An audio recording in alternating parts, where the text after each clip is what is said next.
Há momentos na vida que são decisivos, verdadeiras encruzilhadas que definem tudo. E é sobre um desses momentos que vamos conversar agora.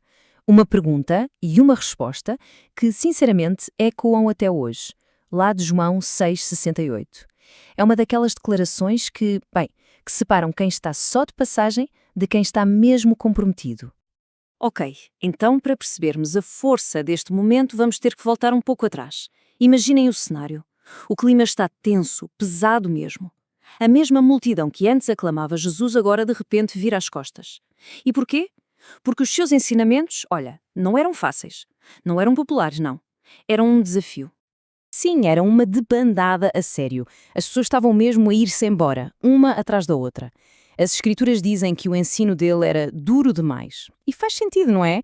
Não era uma mensagem para fazer toda a gente feliz. Era um convite para uma mudança total, uma transformação radical. E a verdade é que para muitos o preço a pagar era simplesmente demasiado alto.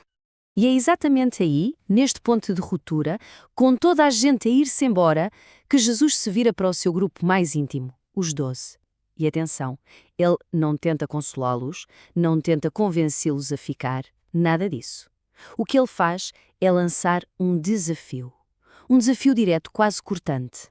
E imaginem só o peso desta pergunta a pairar no ar. O silêncio deve ter sido ensurdecedor. Isto não é uma pergunta qualquer, daquelas que se fazem por fazer, não. É a hora da verdade. Cada um ali teve de olhar para dentro de si e decidir, afinal, onde é que está a minha lealdade? A porta estava ali, aberta. Ninguém estava a ser forçado a ficar.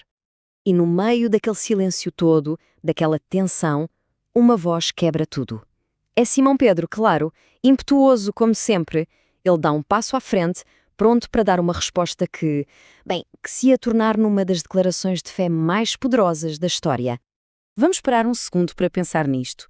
Tu tens as palavras da vida eterna. Reparem bem, Pedro não está a dizer algo como gosto das tuas ideias ou isso que falas é interessante. Não. A resposta dele é visceral. Mostra que ele percebeu, lá no fundo, o que é que estava mesmo em jogo. Então, o que é que está por trás de uma declaração tão forte como esta? O que é que Pedro viu ali, naquele instante, que os outros todos não conseguiram ver? A resposta, e isto é fundamental, não está no campo da preferência. Não é uma questão de gostar mais. Está no campo da necessidade.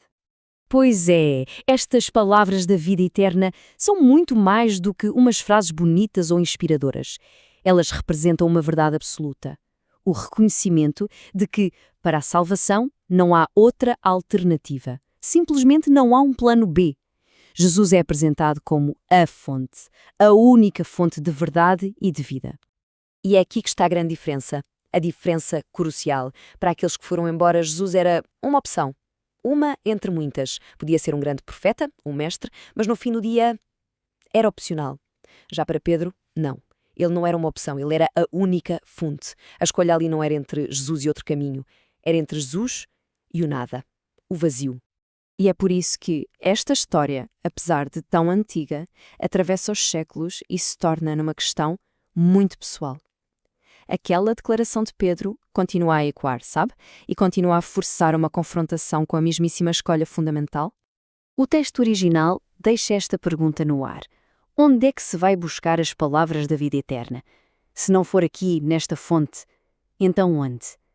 É uma pergunta que vai muito para além daquele momento, lá na Galileia.